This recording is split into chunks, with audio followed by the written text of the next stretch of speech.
Fun fact, 96% of people check their mobile phone within 1 hour of waking up in the morning, and a whopping 61% take a peek within the first 5 minutes. While it may seem harmless, checking our phones as soon as we open our eyes sets us up to have a reactive kind of day. Think about it. If the first thing you do when you roll out of bed is open your email, read your texts, or listen to your voicemails, you are essentially putting yourself second. Whether good, bad, or no news awaits, you are letting other people set your mood for the day. Most of us are guilty of this, and it inevitably affects our productivity. I spend most of time thinking about just that, how we can be more productive in ways that feel manageable and good. Over the past 3 years, I've interviewed people in every field, from publishing and entertainment to the corporate world, to figure out how we can proactively structure our days to get more out of them. Through these discussions, I've heard time and again that you can't let other people's priorities determine the course of your day. Rather, you must be deliberate about how you wake up, organize your time, and fit work into your schedule. Here are 4 tips from highly productive people that have stuck with me and that I hope will work for you too. 1. Align your most important work with your chronotype. Your chronotype is just a fancy way of saying your body clock. It refers to the natural 24-hour sleep-wake cycle we all experience. Everyone has a unique chronotype, and it influences the peaks and troughs of energy we feel throughout our days. Around 10% of people are stereotypical larks, who feel most energetic in the mornings. At the other end of the spectrum are the 20% of the population who are owls, or people who do their best work at night. Most of us lie somewhere in middle, and experience peak alertness before noon, an energy dip after lunch, and a second wind in the late afternoon. Dan Pink, author of When, The Scientific Secrets of Perfect Timing, told me that paying attention to your chronotype and structuring your tasks around your energy peaks can help you get a lot more done in less time. On days I plan to write, I do it in the mornings, when I'm most alert, he told me. I set myself a word count and I won't do anything until I hit it. I won't bring my phone into the office with me.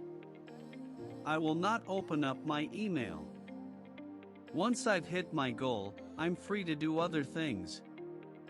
Pink takes full advantage of the energy he feels upon waking by using his mornings for deep, focused work and avoiding any and all distractions.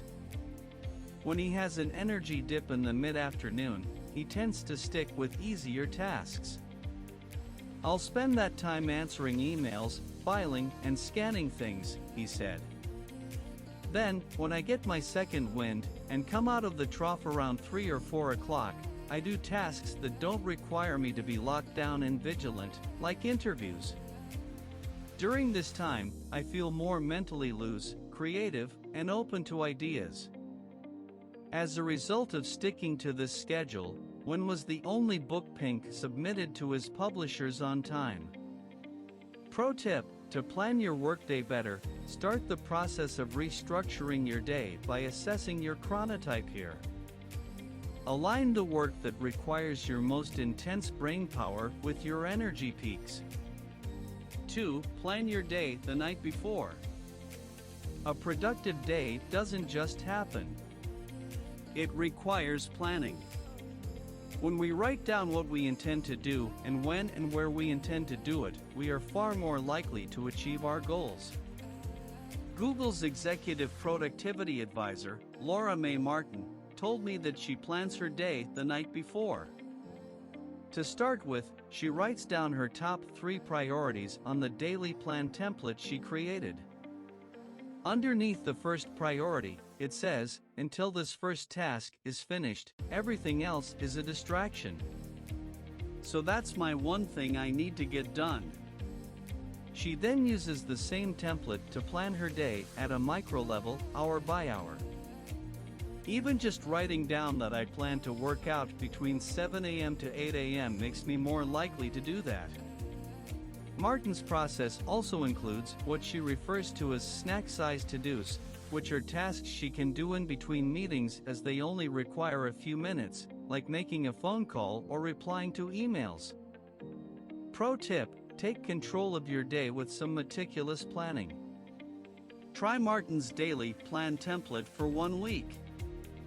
The ideal time to fill it out is at the end of your workday so that whatever needs to be tackled tomorrow is still fresh in your mind. 3. Develop different rituals for different types of work. Being deliberate about where you work from is another way to add structure to your day. Consider doing what Georgetown University professor and author of Deep Work, Cal Newport, does, and deliberately link different locations with different types of tasks. When I'm trying to solve a theoretical computer science proof, the rituals I use almost always involve various walking routes around my town, Newport explained. But when doing writing work, you'll find Newport approaching this in a completely different way. In my house, I had a custom library table built that was reminiscent of the tables at the university library where I used to work as an undergraduate. It had brass library lamps next to the dark wood bookcases. When I sit there, writing, I have a bright light shining right down on the desk, and it's just me and my computer. Think about the main categories of work that you do, and start to create rituals around them.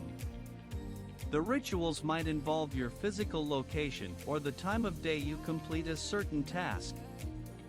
For example, you may prefer clearing your inbox while sitting outside on a sunny porch, and prefer doing your Zoom calls in the quiet of your bedroom. Pro tip: practice these rituals for at least a couple of weeks. It takes time to get into a flow, but when you do, it will become easier and happen more quickly the more you practice.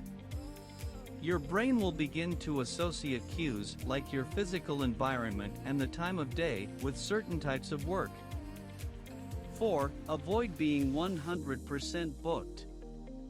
It's easy to assume that the most productive people are booked solid for 100% of their day.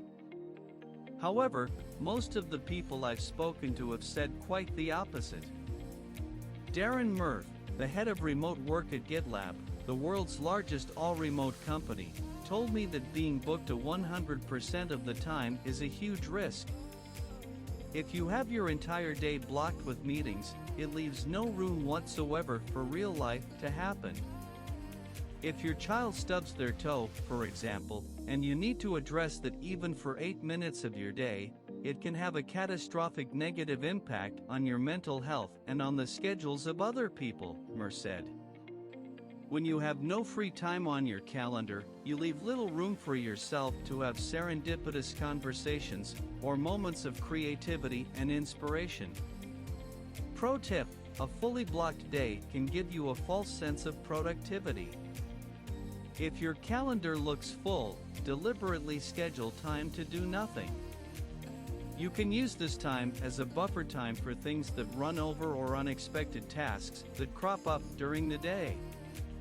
Or you can even use it for planned spontaneity, times for unexpected ideas to be sparked. Productivity isn't about how many hours you work, or how many to-dos you're able to cross off your list. It's about doing what you need in order to work in an efficient and time-effective manner. And that starts with being intentional about your day. Don't leave it to chance. Use the tips above to get started.